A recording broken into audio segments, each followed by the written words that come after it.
I'm Patrick Lancaster, and right now we are in the center of the city of Melitopol, the capital of the Zaporozhye region, which is internationally known as the Zaporozhye region of Ukraine. But in reality, here on the ground, Russia is in control here.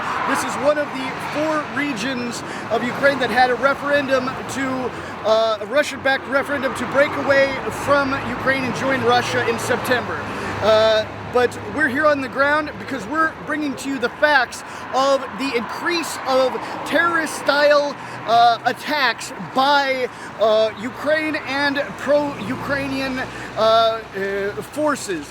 The fact is, just the day before yesterday, there was a terrorist attack, you could say, where the Ukrainian forces are someone pushing the Ukrainian narrative, put a bomb inside the car of the head of the Akhamovsky district of Zaporozhye, Maxim Zubarev.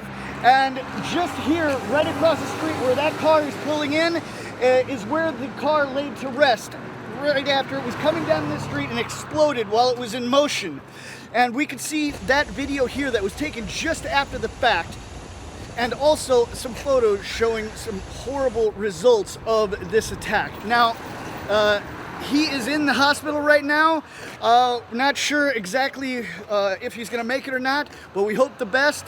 But we're here in Melitopol to show you the specifics of this terroristic style attack and really show you what's been happening overall, because there's been a huge uptake in these styles of attacks by Ukrainian forces. Just 2 weeks ago, also here in Melitopol, there was an attack on a government official. It was on the 3rd of March, where another car bomb was placed under this official's car.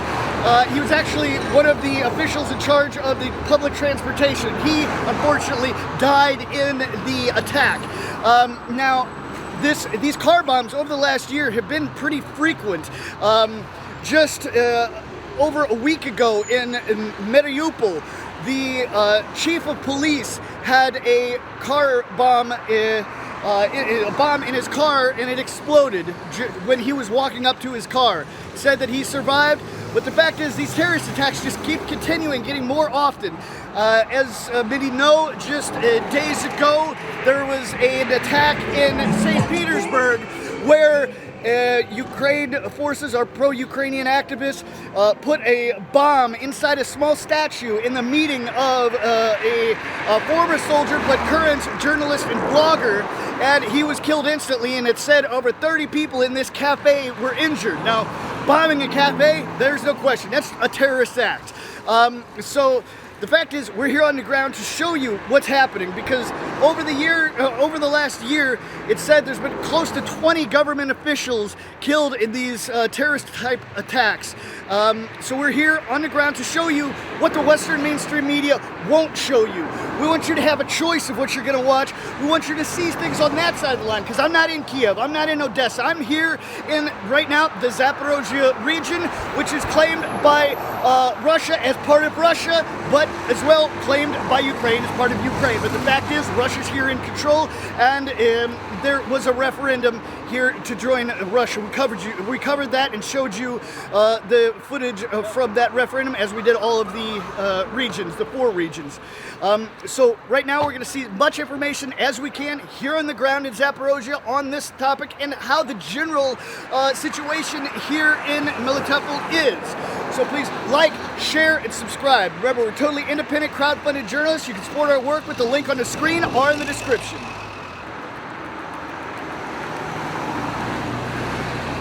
All right, now we've come across the street to the exact location where the car rested, and we're here with a good friend of the victim, Dmitry, and we're going to have a talk with him about his friend and what happened. Можете сказать, кто вы и что произошло? Я Берзлов Дмитрий, житель этого города, предприниматель. Близкий друг Максима Зубарева. Я знаю его очень много лет и знаю, что он порядочный и честный человек. Прежде всего, он мирный житель.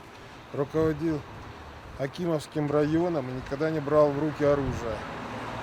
И то, что случилось с ним, это теракт украинских спецслужб. И эти методы здесь были до войны. То же самое, только сейчас еще больше запугивают людей.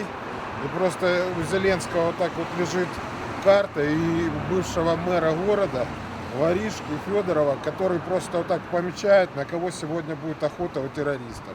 Это методы ИГИЛ, это терроризм. И просто обращаюсь вот к американским налогоплательщикам прекратить спонсировать украинский фашистский режим, который поставляет США оружие, которым бомбят нас, наших детей, матерей, и мы живем в этом городе в осадном положении. И каждый день запугивают нас наступлением. Я прошу прекратить и как-то повлиять. Мы все радовались, когда должны были победить республиканцы в надежде, что что-то изменится, и выживший из ума президент Байден уйдет в отставку. Мы каждый день молимся о том, что у Зеленского не будет этой сумасшедшей поддержки, которая просто коррумпированная как в Киеве, так и у вас в США. Мы, слушай, недавно тоже колледж был. В этом колледже первый год учится моя дочь. Она с 6 утра собиралась идти на занятия, но чудом опоздала до прилета ракеты в спортзал этого колледжа. Как вы считаете, я как отец хочу, чтобы режим Зеленского, фашистский, вернулся сюда, истреблять наших детей, но прежде всего этим оружием США и Европа, они просто нас истребят, а потом зайдут сюда, если у них, конечно, это получится. Но я обращаюсь просто к миру, и это прекратить это все. Посмотрите, пусть нас называют сепаратистами, коллаборантами, мы живые люди, имеем разум, свою точку зрения. Точно так же имеет ее и Зубарев, который там понимал, что это режим воров и подонков Зеленского, Федорова.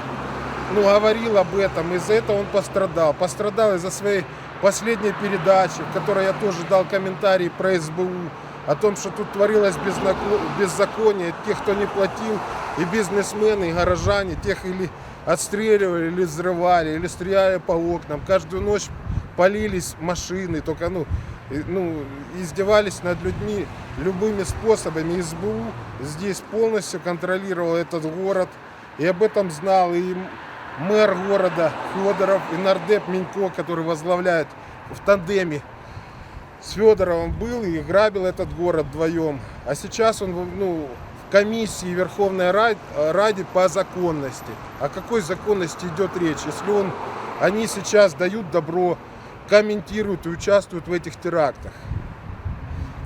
Вы думал, это возможно, мы смотрим это колледж?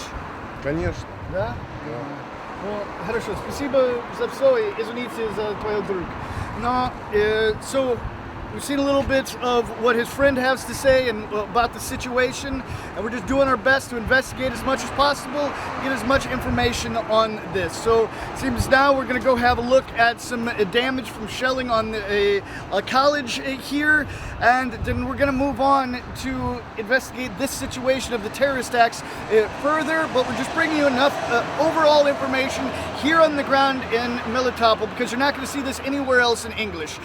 So again, you got to watch reports from both sides, not just the Ukrainian side, not just this side, because there's thousands of journalists on the other side reporting in English, but you're not going to see that much on this side. So make sure you watch my reports, because you got to get the information on this side of the line too. So let's go get some more information.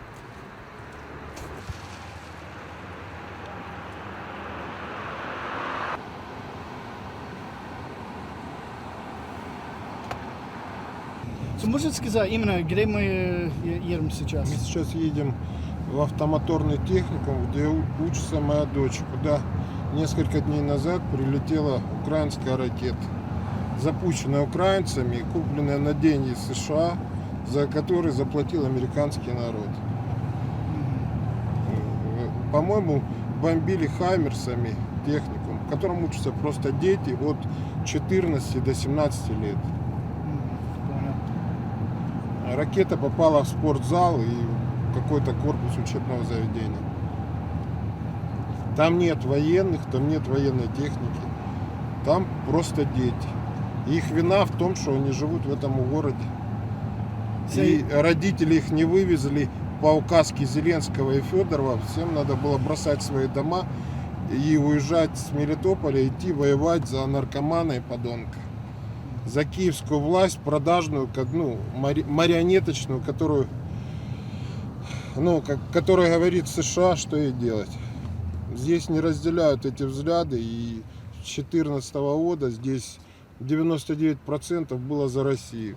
Русскую весну здесь были колонны людей, митинги, и точно так же бы Запорожская область присоединилась к России еще в 2014 году, если бы просто СБУ здесь более изворотливо и лидеров просто запугали, тех, кто возглавлял весну, жителей этого города. Кстати, водил колонны Максим Зубарев. После этого СБУ пыталась завести на него не одно дело, потом передала МВД, за него были уплачены деньги тем же Федоровым и Минько. Посредник отвез $20 000, чтобы его посадили и лишили политической деятельности. Он перестал, его арестовали, он год просидел в тюрьме, и потом 5 лет проходил под огромным залогом. Далее судья дала огромный залог, чтобы Зубарев не смог, его родственники, собрать 1 000 000 гривен, когда преступников здесь выпускают под залог 100 000. И он, за свои политические взгляды, которых он всегда придерживался и от них не отказывался, просидел год в тюрьме по ложному обвинению. Все сделалось для того, чтобы человек перестал быть депутатом, хотя он мог стать и мэром города. И, я знаю, как это было, как это сделали. Охранник Минько, бывшего мэра, теперь нардепа, был взяткодателем. Давал, взятку якобы Зубареву, но Зубарев ее не брал, ему чуть ли не насильно Зубарева защищала известный адвокат, правозащитник, по-моему, с Киева, Татьяна Монтян. Специально отлаживались суды, потому что им был дан приказ не выносить решения, не было никаких доказательств о его невиновности. Просто они откладывали их 5 лет, чтобы человек был за судом. Он не мог ни выехать никуда, ни работать нигде. И Зубарев просто лишили его вообще средств и существования, сделали пятно на карьере человека просто ни за что. Дальше, когда началась специальная военная операция, он возглавил Акимовский район. Это мой товарищ, я знал все, как это было. За этот год, когда он возглавлял Акимовский район, он показал себя как прекрасный руководитель.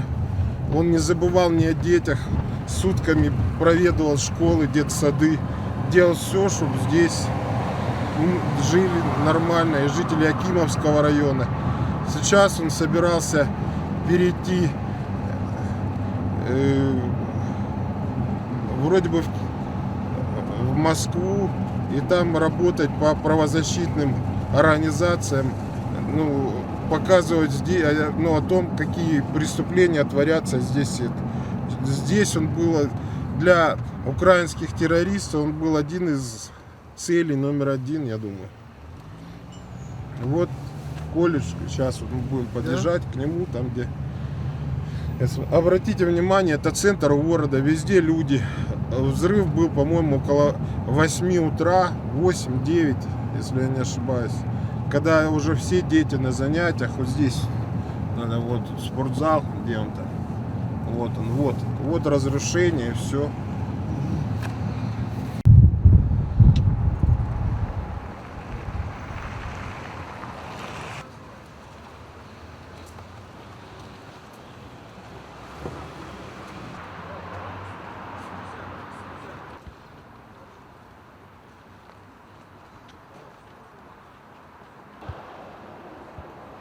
Можно сказать, что это?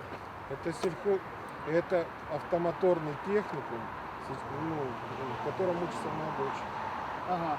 Это здание, это спортзал? Или... Спортзал, это учебный корпус, Ага, so в это... котором в 8 часов утра сидели уже дети, которые пришли на занятия. So, да, наверное, это был как Хаймарс, очень огромный, да? Да. Понял. И сей ребенок Селли или был ранена, или не знаю? Она немножко опоздала на 10 минут. Не, может другой ребенок, не?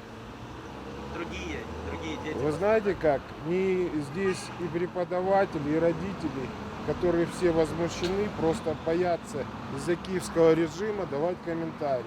Из-за того, что чтобы не случилось то же самое, что и с Максимом Зубаревым. Здесь все от этого в шоке. Просто люди запуганы тем, что... So, в принципе, никто ранен, да? Я не знаю. Не знаю. Окей, понял. We can see this was the gymnasium, basically. Я подчеркиваю, это действующее учебное заведение, в котором нет ни военных, нет ни военной техники. Здесь в 8 утра в день теракта были дети, подростки с 14 по 17 лет. Учебное заведение, которое взорвано американской ракетой «Хаймерс», которую поставили США, Украине, сумасшедшему президенту, который сказал бомбить этот колледж. Мужчина был сказать, за как процент, который тут за Россию и за Украину. Украин сказал, все люди, которые живут здесь за Украину, что Россия плохая, Россия виновата все. Как вы Жители этого города сделали в сентябре месяце свой выбор, проголосовали, и большое количество людей, там больше 90% за вход в состав Российской Федерации. Огромные очереди стояли, не за один месяц ты мог получить российский паспорт. Сейчас их уже там сотни тысяч, кто в области получил этот паспорт российский. И люди сделали свой выбор, люди получают пенсии, дотации на детей, то, чего не было при Украине. И никто не хочет обратно, никто не хочет возвращения Зеленского, фильтраций, издевательств. И для чего? Я перед выборами сказал о том, что нас не надо отбивать и возвращаться сюда, в этот город. Это город России. Для чего? Для того, чтобы опять здесь был тотальный грабеж. Федоров грабил этот город вместе с Минько, отвозил деньги в офис президента Зеленского, его замом или лично ему, так как он сейчас знаком. Просто западным демократиям, когда они принимают у себя Федорова, который вот так вот дает галочку, указку, ставит, кого сегодня взорвать в этом городе, мирных людей, чиновников, учителей, тех, кто наладили год. Почему мы должны год не жить, а ждать, когда вернется Зеленский? Наши дети не должны ходить в школу. Причем эта фашистская программа еще началась при Порошенко. Он при выступлении, он же сказал, наши дети будут учиться в школах, а ваши сидеть в подвалах. Тогда мы еще жили в составе Украины, это было сказано, по-моему, несколько лет назад.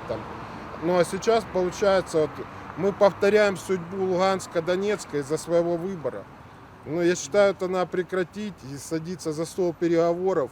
И те территории, которые... А почему никто не спрашивает людей там? Почему Байден не спрашивает? Почему сюда не приезжают журналисты с Европы, с Америки? Почему здесь не идутся опросы о том, что был ли референдум, кто за кого? А все пытаются решить тем, что Хаймерсом, таким способом.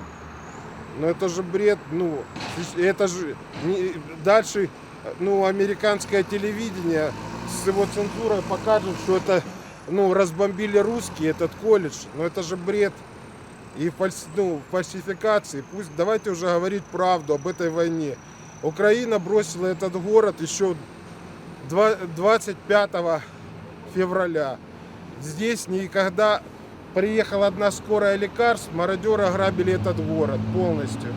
Полиция и по приказу Федорова потушили свет, и в городе мародеры разграбили все проспекты, рынки, все торговые комплексы. И если бы не Росгвардия, армия РФ, которая установила комендантский час и наладила жизнь в этом городе. Со стороны Украины, знаете, как было? Пропаганда: уезжайте, садится колонна, 2000 человек. Место в автобусе, которые едут в сторону Запорожья, стоит $200, который ложит себе в карман бывший мэр Федоров, потому что он встречает эту колонну. Уезжает 2000 человек. Федоров ложит в карман $400 000, правильно, по математике? Это уже наживаться на войне. Гуманитарки здесь никогда не было. На площадь, там, где кормила каждые первые дни войны, стояла толпа 10-5 тысяч человек голодных, пенсионеров, детей, потому что негде было купить ни еды, ни это. Тогда это Это было... Когда украинский был Нет, это был момент, когда началась операция, и за несколько дней, первые дни мародеры, когда потушили... уезжают, да? Да, полиция специально ее просаботировали, не выходила на работу, и мародеры полностью уничтожили все магазины, все аптеки. Люди, сердечники, умирали от того, что негде было достать лекарств. Украина вообще, это все только для того, чтобы получать гуманитарку с Запада и грабить ее, разворовывать и продавать там, на той стороне. На самом деле, если бы не подъезжали 2-3 фуры в день длинномера из Чечни и Осетии, и военные раздавали людям бесплатно еду, крупу, консервы. Вот так вот мы выжили. Потом постепенно наладили магазины, сами жители, наладили обратно доставку, и все это заработало. И сейчас, обратно возвращаться в наступление, в хаос никто здесь не хочет. Для чего? Если так, уничтожают наших детей, я просто обращаюсь к Америке, к ее жителям. То, что творится в вашем Конгрессе, то, что делает Байден самолично, передавая миллиарды, включая печатный станок, остановитесь. Well, what would you say if a government who was claiming to protect you shelled your daughter's college just before she was going to be there and put your family's life at risk? You can imagine how these people are so emotional about this, because Ukraine is telling the world they're here trying to protect people when in fact they're doing things like this to civilian infrastructure, basically. So we're going to have a closer look and bring you more and more information as we go.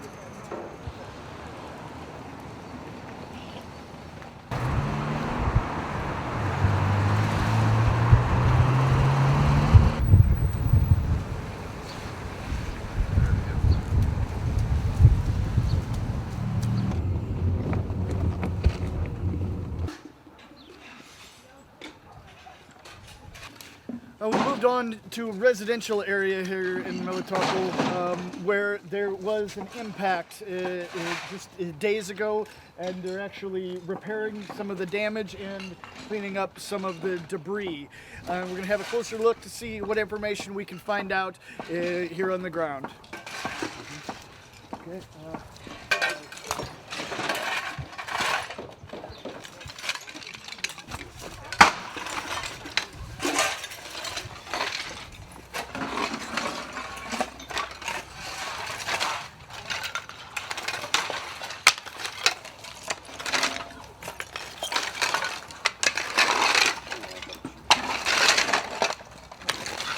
Это ракета? Да. Ага. Вы понимаете, какой? А? Какой ракета это? Не знаю. Ага. Но говорят, кассетная была. Ага.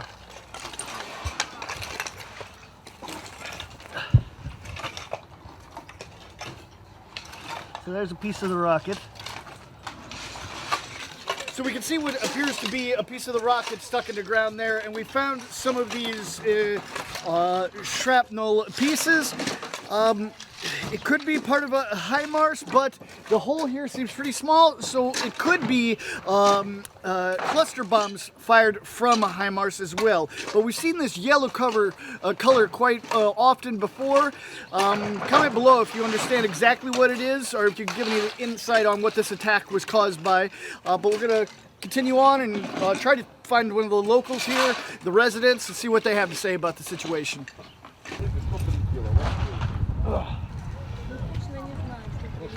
Окей, Саш, здравствуйте. Здравствуйте. Можете сказать, что произошло здесь? Ну, были прилеты. Да? Когда? Да. Было в воскресенье, где-то около 10 часов утра. Да? Вот. Ну, что-то позбивали, что-то вот нам Шкоды наделала. Видите, окон нет, двери поразбивала. Ага. Откуда это стреляет? Я иностранного языка не Нет, понимаю. откуда? А откуда? Летела с той стороны, походу, как вот со стороны Запорожья. Ага. Потому что, посмотри- Украинский территорий, Да, да? смотрите, пострадала в основном вот эта часть. Обивка, вот дыры на стенах, крыша с этой стороны. Та сторона более целая, поэтому пострадала больше эта часть. Значит, прилет был оттуда. И как вы думал, почему украинский стреляет здесь? Может, военный объект здесь? Куда я знаю, почему они так делают? Я вообще говорю, хотите воевать, воюйте в поле. Выйдите 1 на 1. Кто сильный, тот и победит. Военный объект есть здесь? Нет. Ага, Нет. точно, да? Откуда здесь военные? Депо. Все это гражданские объекты, это не военные объекты. Ага, понял. И вы понимаете, какое оружие? Я не знаю. Ага, Я в оружии не понимаю. ага, понял. И Сейсели, никто ранен или погибший? Дети? Не, ранена или погибший есть? Ранена. Погибших нет, раненые есть. Женщина лежит в больнице, сейчас в тяжелом состоянии, перебила ей ноги. Мужчина тоже лежит после операции, но одного отпустили домой. И мимо, это с нашего дома, а мимо проходила девушка, тоже в тяжелом состоянии, сейчас лежит в реанимации. Ага, Что с понял. ней точно, я не знаю. Ага. И как вы чувствуете за это? Сейчас очень много бомба на машинах, государственная. Это как, похоже, как теракт, да? Или как вы чувствуете за это? Это страшно просто, я не знаю, что это, Да. просто страшно. Я же говорю, сегодня стала утром заклеивать окна, что-то как бабахнуло, и я ушла. Я вот сейчас опять, я целый день ходила, бродила по гостям, сейчас вот пришла, думаю, ну надо, смотрю, девочки начали работать, думаю, ну надо ж окна заделать, потому что холодно.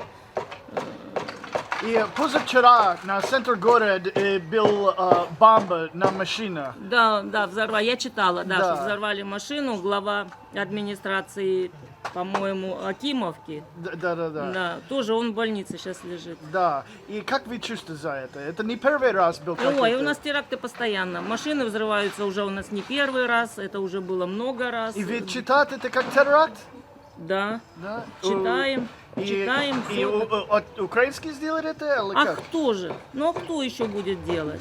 Ну здесь остались, вот в данный момент мы уже, как говорится, считаемся территорией России, да, у нас прошел референдум. Это хорошо или плохо? Вы знаете, ну я бы не сказала, что плохо. Ага. Ну, вот. Никто не обижает. Нам как пугали, что придут россияне, нас там вообще страшно, что будет.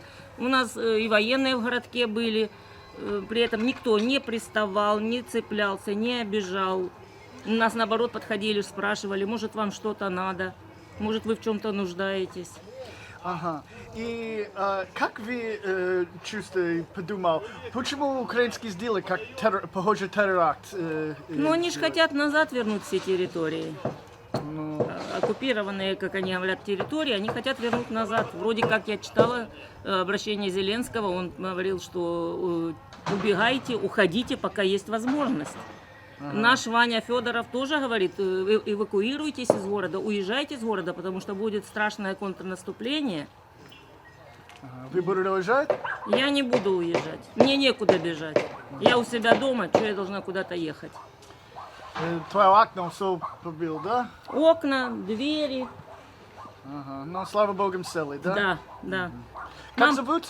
Ирина. И именно где мы находимся сейчас? В смысле, город Мелитополь. Ага, но адреса и поселок? Адреса какой? Адрес дома. Улица Западнолинейная. Ага, понял. Хорошо, спасибо большое. Извините. Да ничего.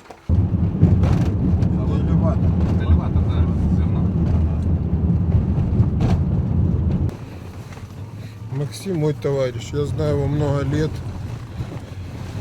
Он был депутатом горсовета. Должен был быть политиком и при Украине, но просто за свои взгляды и за правду он страдал в то время. Он возглавлял здесь русскую весну. Из-за этого пострадал, начиная с 2014 года. И что вы сказал мне чуть-чуть за проблема вы был с СБУ и как это? Мне в 2017 году пришли отбирать бизнес. Криминал вместе с СБУ. При этом присутствовало 2 подполковника полиции и будущий начальник местного СБУ Савченко Максим. Все попали под регистратор, было написано заявление. Боевиков этой банды мелких посадили на год и вожака, а СБУшника перевели в другой город. Он там поработал год, а потом его вернули, еще повысили в должности. По делу прошел, более того, как свидетель обвинения. После того, как судья за взятку выпустил их, хотя это там серьезная банда, которая работала под СБУ, ездила на их машинах, и весь район, Мелитополь, Приазовский район, на служебных машинах СБУ вымогали у людей деньги. Люди боялись, видя СБУшные номера. Многие платили. Кто попытался написать заявление, были поджоги домов, взрывы машин. Все это началось там 15-16 год. У людей просто отжимали бизнес, разбой. Здесь не осталось ни в Мелитопольском районе, ни в Приазовском ни одного фермера, которого они не ограбили или не отрекетировали. Отжимали земли, паи. Последнее, у 2 фермеров забрали землю и оформили на Савченко тестя. Другое там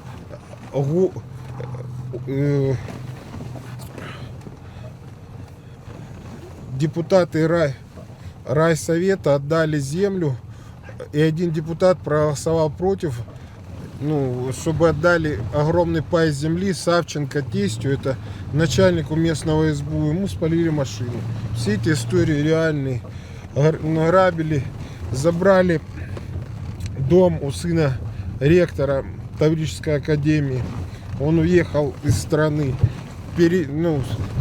Ректор, бывший Иван Павлович Амосов, смертельно больной раком, он через месяц умер, ворвались, пытали, выбили зубы, ограбили человека. И таких случаев здесь, наверное, сотни. Ихняя машина здесь, как расстрельная команда, ездила по городу и выбивала просто с людей деньги. Отжаты были квартиры, дома, фирмы, офисы. И все это прекрасно знала и полиция, и областная полиция, и СБУ. Полиция ничего не могла делать. А когда их выпускали на свободу, полиция даже предоставила зал в Запорожском ГУНП, чтобы провели конференцию. Я и Фоменко, который дал показания в суде, потом его убили, который писал заявление на Савченко. Все, что тут творилось, права здесь не было. Это мирный город, который сейчас пытаются освободить, для того, чтобы здесь все это продолжать и дальше. В 19 году, наверное, 18-й год, когда только пришел к власти Зеленский, он приехал инспектировать плотину Днепрогэса в Запорожье. И я подошел при журналистах, протянув ему фотографию погибшего Фоменко и сказал, что СБУшники организовали банду и кошмарят весь всю Запорожскую область. Ну, при этом присутствовал Хилько и начальник, и прокурор области Романов. И я показал на них о том, что я к ним обращался, они все это знают, все. Зеленский дал слово и сказал Баканову, начальнику СБУ страны, разобраться.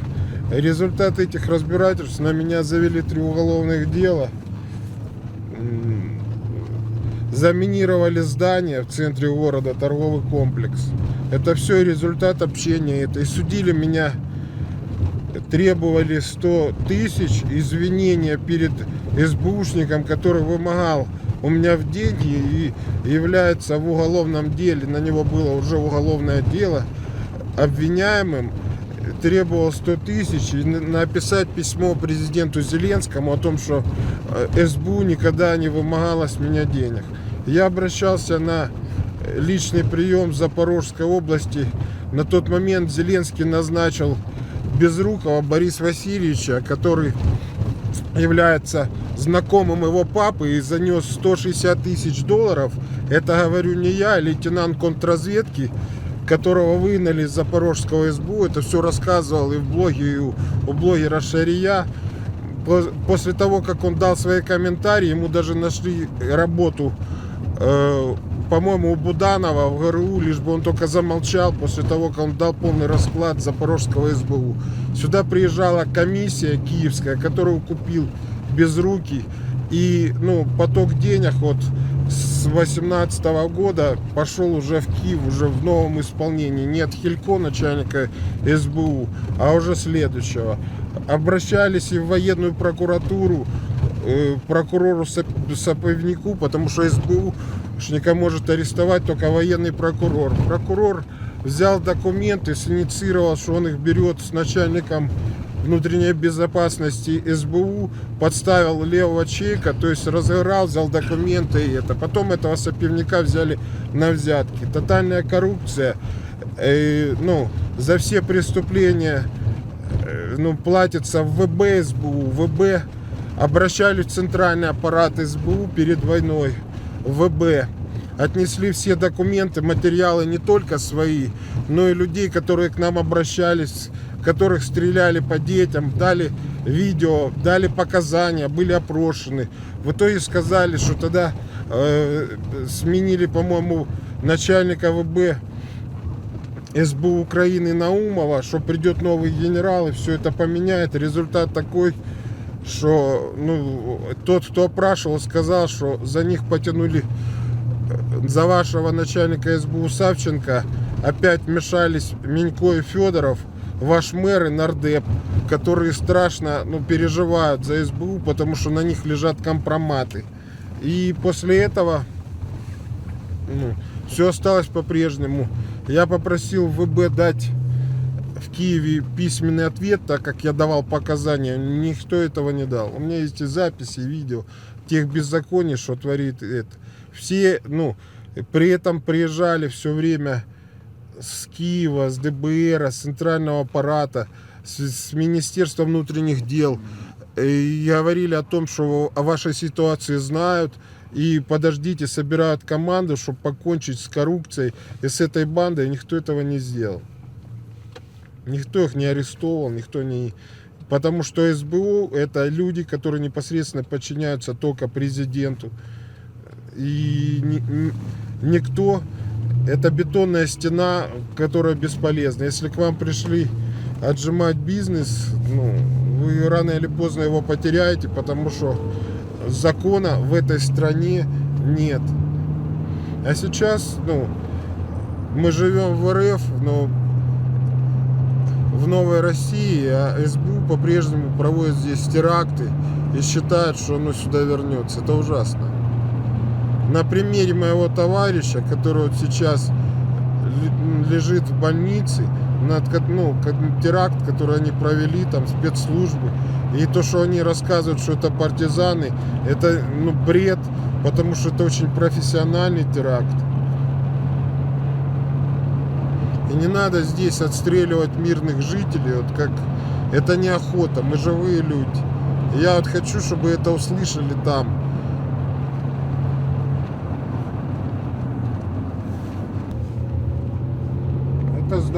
которое я построил. Потом его судья незаконно арестовала для того, чтобы я забрал заявление на СБУ. То есть использовали давление это. Вот перекресток, на котором 7 раз снимали асфальт в течение 3 месяцев для того, чтобы мэр Федоров, который награжден сейчас как патриот, награбил и отмыл деньги, украв при этом десятки, а может быть сотни миллионов с дороги на этом перекрестке, который отмывал деньги там это. Потом на него за вот это воровство по дорогам там неоднократно в ДБР возбуждали уголовное дело, но он отвез чемодан денег в Киев, и все это дело закрыли. И так, вот так вот здесь все это жилось. И об этом хотел сказать Макс Зубарев в своих передачах, но его подорвали за правду. Эту правду теперь рассказываю я. All right, so now what we're going to do is try to locate the actual car itself from the explosion 2 days ago, and just see what the situation with it is. We've heard that it might be in one of the impound lots here in the center of the city, but we're not sure exactly, and even if it is there, if we're going to be able to get in and take a look at it. But here we go.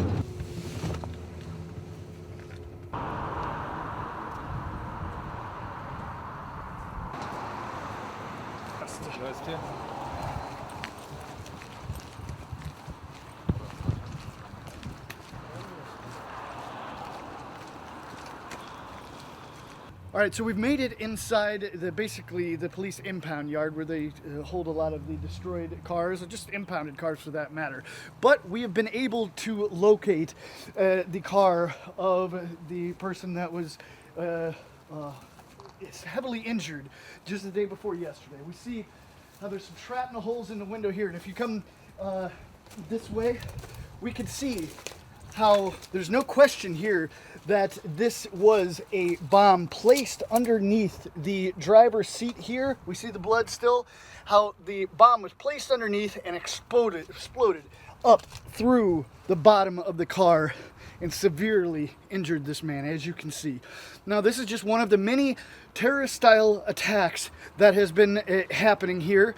We've shown you as much as we can. Stories don't always go the way we thought, but we've met an interesting person today and showed you as much information here on the ground as we can. So please, like, share, subscribe, and remember, we're totally independent, crowdfunded journalists. You can support our work with the link on the screen or in the description. And also, comment below how we can get better and what else you want to see.